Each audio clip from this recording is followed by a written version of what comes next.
Olá pessoal, eu sou Ana Luísa Reale, sejam todos muito bem-vindos ao nosso canal Direito com Elas.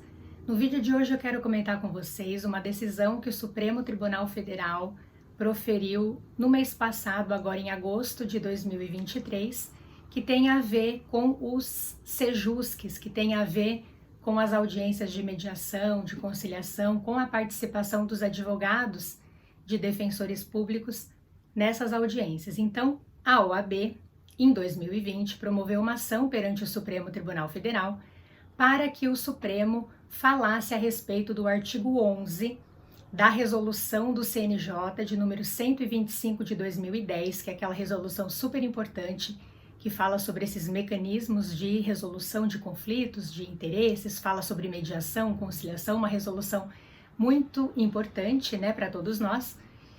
E aí a OAB pediu para que, por meio dessa ação, para que o Supremo falasse a respeito desse artigo 11, porque ele poderia suscitar dúvidas com relação à questão da atuação do advogado ou do defensor público nos sejusques, né, ser facultativa. Então aí, nesse contexto, surgiu, né, veio aí a propositura desta ação. O artigo 11 da resolução, pessoal, tem a seguinte redação: nos centros, nos sejusques, poderão atuar membros do Ministério Público, defensores públicos, procuradores e ou advogados. Poderão atuar, né? Então, poderia dar uma ideia de uma facultatividade aí, e aí a ordem promoveu essa ação nesse contexto. O Supremo julgou essa ADI, é a ADI 6324, agora em agosto de 2023. A gente teve ali a relatoria do ministro Luiz Roberto Barroso. Nós contamos com uma decisão unânime no contexto que eu vou trazer aqui para vocês.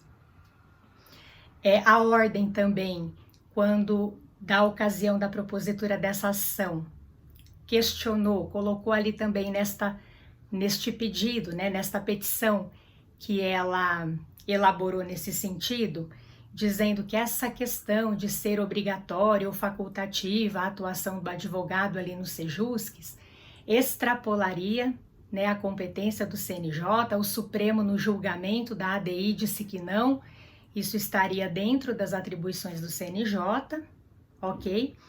E aí, o Supremo, pessoal, ele coloca na realidade que essa resolução, ela não está afastando a obrigatoriedade dos advogados em audiências de mediação, de conciliação, nos casos em que a lei prevê essa obrigatoriedade.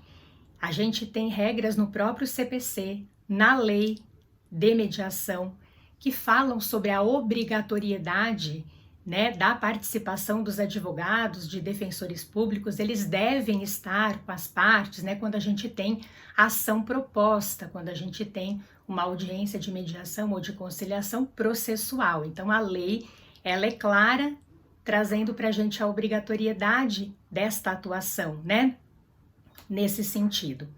Mas eles colocam, né, o ministro relator, e a gente teve aí uma decisão unânime nesse sentido, ele coloca que poderia essa atuação ser facultativa em procedimentos que a própria lei dispensa a assistência do advogado, que é o caso dos juizados especiais, em expedientes pré-processuais, quando de repente, né, a título de exemplo, a pessoa procura por um sejusque, não há ação proposta, ela tem um conflito que precisa ser solucionado, ela procura o sejusque, relata o conflito, né, eles vão encaminhar um convite à parte contrária para que ela compareça naquela sessão, né, para tentar ali um acordo. Então, aí a gente está falando de um expediente pré-processual, e aí o STF sustenta que nesses casos também poderia ser facultativa a atuação dos advogados e também em situações de mera informação sobre direitos. Sustentam também na decisão que a gente está comentando que não há violação, né, às garantias fundamentais do processo, de que não há desrespeito ao princípio do acesso à justiça, Há também uma consideração aqui feita pelo Supremo sobre o princípio da decisão informada, então é citada na decisão o princípio, um dos princípios da mediação, que é o princípio da decisão informada, no sentido de que compete de fato ao mediador, bem como ao conciliador, situar as partes com relação ao contexto em que elas estão inseridas.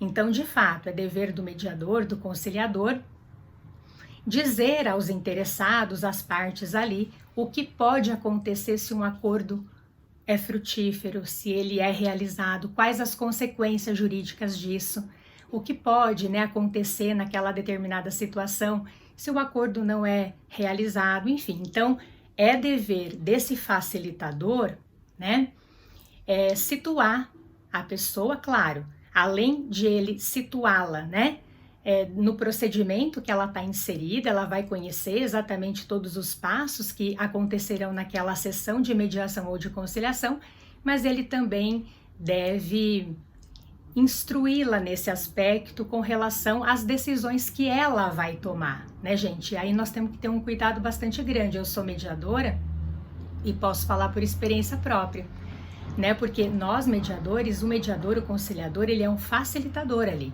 Ele não vai decidir nada, quem decide são as partes.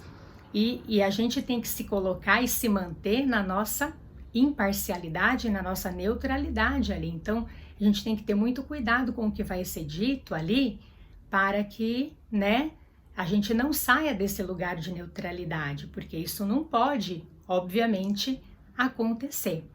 Então, embora a gente tenha, né, essa decisão do Supremo, eu particularmente falando, acho super importante, super essencial mesmo a participação dos advogados nessas sessões. Acho, né, que isso deve continuar acontecendo, né, mesmo nas situações em que o Supremo pontua essa atuação de maneira facultativa, porque de fato me parece bastante relevante. Ele é que vai orientar o cliente dele ali, né, que tem essa aptidão técnica para fazer isso.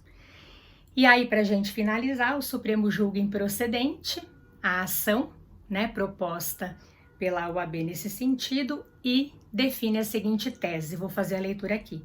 É constitucional a disposição do Conselho Nacional de Justiça que prevê a facultatividade de representação por advogado ou defensor público nos centros judiciários de solução de conflitos e cidadania, que são os CEJUSCs. Bom, gente, por hoje é isso. Espero que vocês tenham gostado deste vídeo e até a próxima oportunidade, então. Beijo!